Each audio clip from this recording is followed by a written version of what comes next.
waktu kita tidak terlalu banyak ya, jadi kita pintu-pintu aja kita sebut untuk kita masuki masing-masing. Jadi yang terpenting dari resume tadi menurut saya adalah pemahaman bahwa yang Anda alami sekarang dengan globalisasi itu kan tahap, saya menyebutnya peradaban manusia.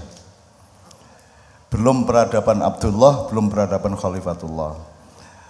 Jadi Allah menciptakan dunia 6 hari, itu bukan Allah butuh 6 hari untuk menciptakan alam semesta dan kita. Kalau dalam pemahaman saya, evolusi yang akan ditempuh oleh manusia sampai ke langit yang ketujuh, itu butuh 6 hari, butuh 6 lapisan. Jadi evolusi yang pertama Anda sebagai benda, kemudian kesadaran, kemudian evolusi Anda sebagai benda yang tumbuh, tanam-tanaman, kemudian benda yang tumbuh berdarah daging dan bernafsu, itu hayawan, hewan. Kemudian sampailah yang keempat, yaitu kesadaran atau peradaban manusia. Benda, tumbuh, darah daging, nafsu plus akal. Nah sekarang ini dunia baru sampai keempat ini, belum 6 hari. Islam sudah kenal sampai konsep ke-6, tapi mereka masih terlibat di dalam peradaban yang keempat. Cara berpikirnya masih cara berpikir keempat. Katakanlah yang keempat ini kan manusia menjadi sentral, manusia menjadi primer, manusia menjadi Tuhannya. Maka yang lahir adalah hak asasi manusia, human right, demokrasi. Anda tahu demokrasi modern kan sangat sempit. Mereka tidak mengakui haknya tanah, tidak mengakui haknya pohon-pohonan, tidak mengakui haknya binatang. Kalah sama suku-suku tradisional di Sulawesi, di Sumba, di Sunda juga. Kalau memilih kepala suku itu yang dilibatkan tidak hanya penduduk manusia, tapi juga makhluk-makhluk yang lain. Atau kalau Anda orang Sunda, Anda orang Jawa, Anda tahu bahwa alam itu bukan alat Anda. Alam itu adalah kakak Anda, karena dia lebih tua dari Anda. Dia itu big brothers, kan gitu.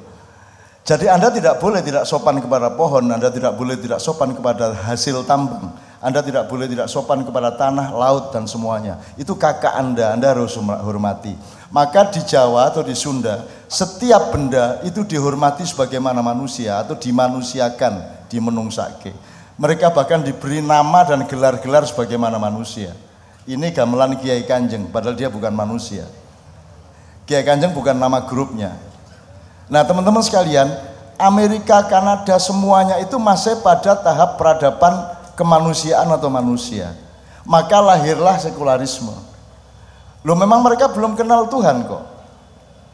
Dan Anda ikut heran. Mereka Anda kuliah di Amerika terus bilang, ini Amerika negara kafir tapi hukumnya lebih bagus daripada Indonesia. Ini pembangunannya pemerintahannya lebih adil, pembangunannya lebih bagus daripada negara-negara Islam. Padahal negara kafir. Itu cara berpikirnya yang menurut saya kurang tepat. Dua hal, yang pertama, kalau Anda menjadikan tanah menjadi batu bata terus jadi rumah, itu namanya Islam, itu namanya khalifah. Kalau Anda ambil kapas jadi benang, kemudian jadi kain, jadi baju, itu namanya Islam. Jadi yang dilaksanakan Amerika, Eropa, Korea, Jepang dan sebagainya itu adalah islamisasi kehidupan mereka. Cuman mereka tidak punya tanda tangan keislaman formal, tidak ada brandingnya Islam. Tapi sudah mereka lakukan. Nah orang Islam sendiri ikut kagum, seolah-olah kalau bukan orang yang ber-KTP Islam berarti kafir, kan gitu sekarang cara berpikirnya. Padahal mereka sudah melakukan islamisasi, sudah melakukan pekerjaan-pekerjaan Islam, pekerjaan hamba Allah. Karena yang disebut syariat, orang Islam sekarang memahaminya dipersempit menjadi hanya mahdhah, syariat itu rukun Islam, gitu tok. Padahal Anda jangan ngomong syariat kepada orang yang bukan Islam. Itu pembicaraan sesama orang Islam kalau ngomong syariat. Kalau kepada orang lain Anda baru ngomong sabil. Allah mengatakan ud'u ila sabilillah. Allah tidak mengatakan ud'u ila syariatillah atau ila thariqatillah. Ud'u ila siratil mustaqim, tidak ada. Yang ada ud'u ila sabil. Jadi ada terminologi. Jadi teman-teman redaktur ini saya sebenarnya minta terminologinya. Anda berpikirnya kurang terminologis, jadi menangkap apa yang saya omongkan itu pakai terminologi. Cara berpikirnya itu berpikir bunyan, bangunan itu ada tiangnya, ada temboknya, ada kawatnya, ada cornya gitu loh. Isi sarung wae mikire. Nek sarung yang ngelemprek, gak ono lengene, gak ono kerai gitu loh. Jadi tolong berpikirnya anatomistik, berpikirnya terminologis. Nah, misalnya sabil. Allah nyuruhnya kalau berdakwah sabili rabbik.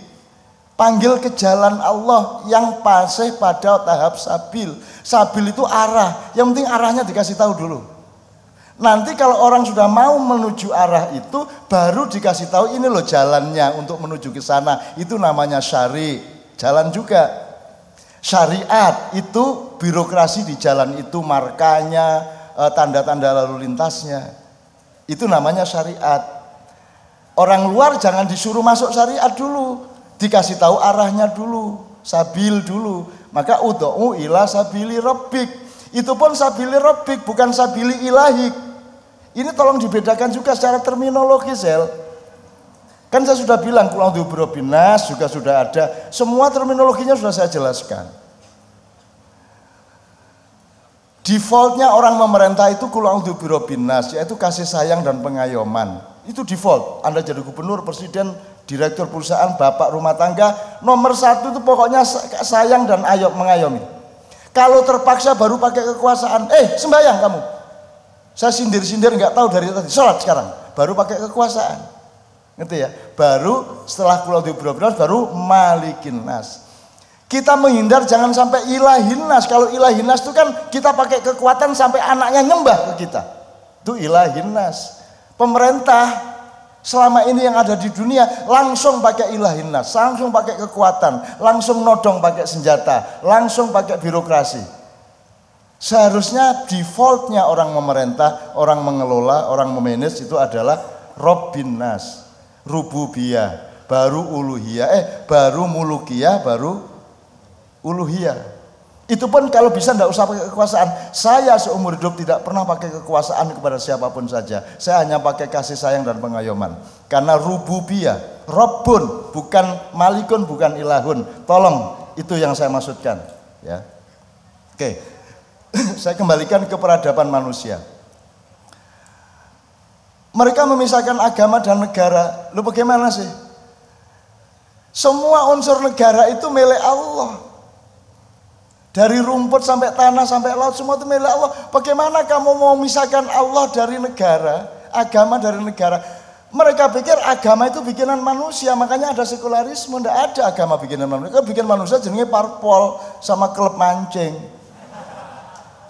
Kalau agama itu bikinan Allah, kalau bukan bikinan Allah, apa disebut agama? Kalau kitab suci itu dari Allah, kalau tidak dari Allah saya tak bikin kitab suci. Gitu loh. Mereka tidak tahu bedanya yang dari langit dan yang dari bumi. Makanya ada album religi. Salah album religius. Kalau dari bumi ke langit namanya religiusitas. Itu kata sifat, mencari Allah. Tapi kalau yang dari Allah ke kita itu namanya religion, agama. Itu aturan dari Allah, hidayah dari Allah, informasi dari Allah. Bahwa Allah itu Rahman Rahim, itu agama. Tapi Allah sang yang menang, itu kita kenali dari bawah, itu religiusitas atau rasa keagamaan. Itu terminologinya, Hel. Terminologi ini tolong digambar. Gitu. Nah, maka lahirlah sekularisme.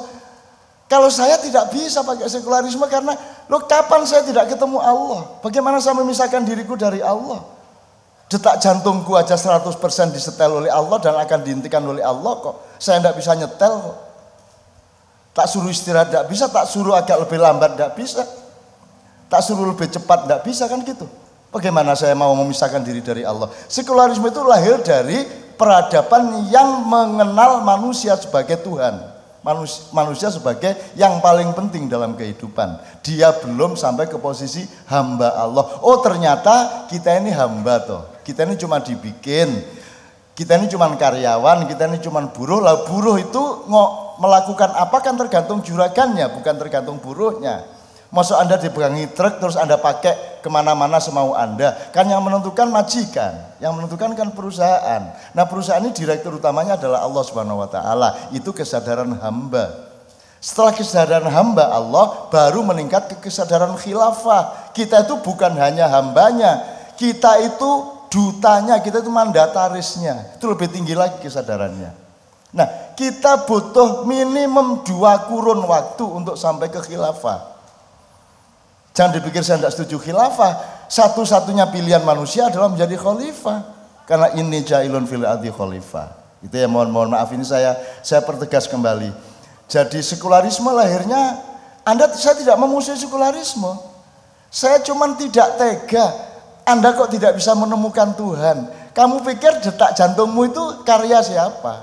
Terus bagaimana kamu bisa membuang Tuhan dari hidupmu, memisahkan negara dari agama? Oh, negaramu itu punya Pancasila juga nyusu dari agama.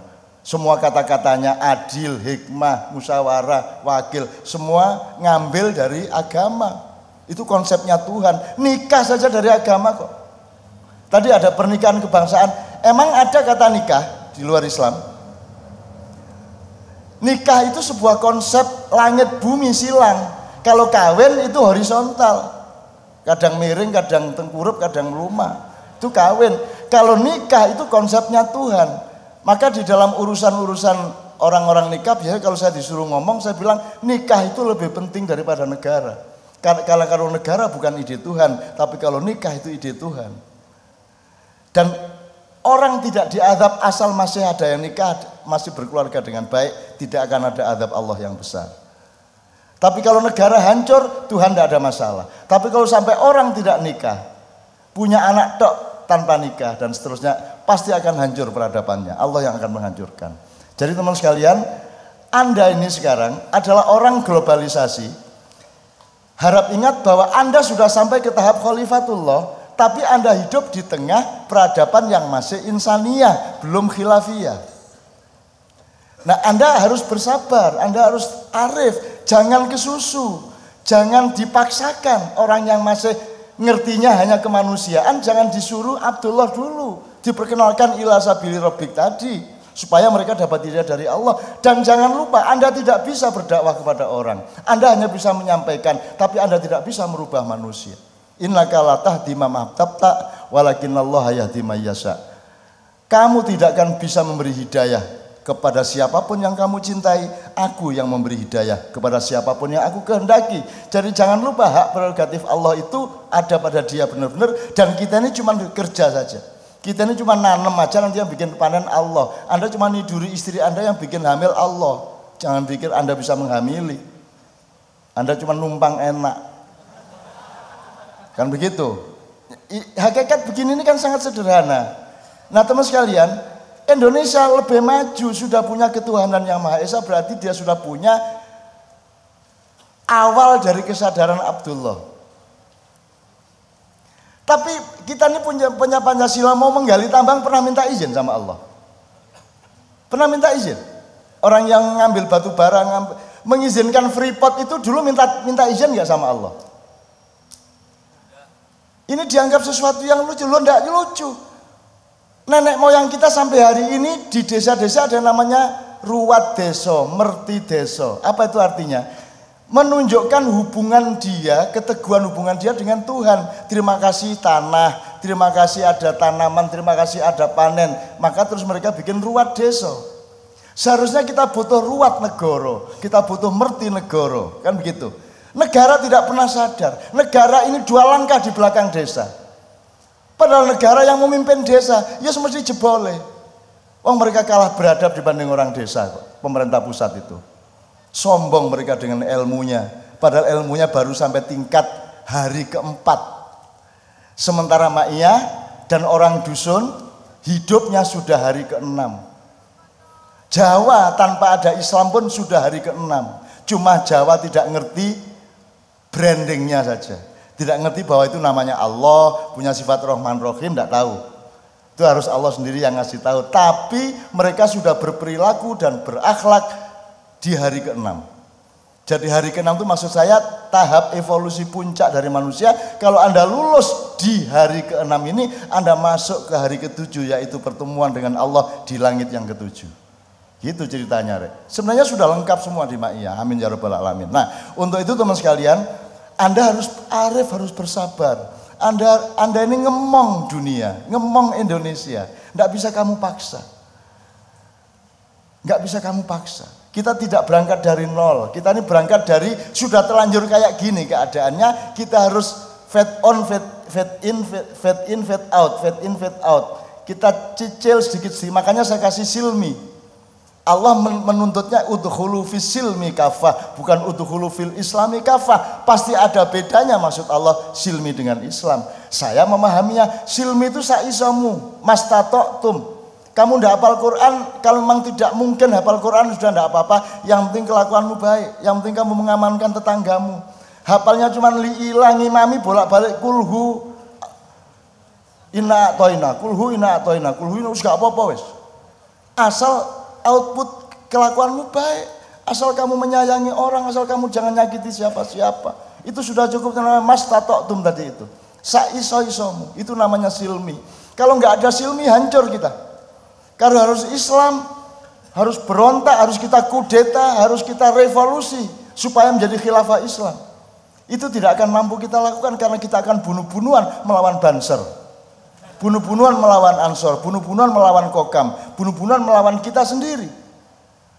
Wong banyak teman-teman kita yang sudah punya konsep Islam di hari ke-6 tapi masih hidup di konsep hari ke-4. Itu pun banyak yang 4 men. Manusia berkelakuan binatang. Ulaika kal an'am balhum adhal. Itu masih banyak perilaku-perilaku kebinatangan padahal kita sudah penghuni dari langit ke-4 atau hari ke-4 tadi, itu evolusi hari ke-4. Gitu teman sekalian.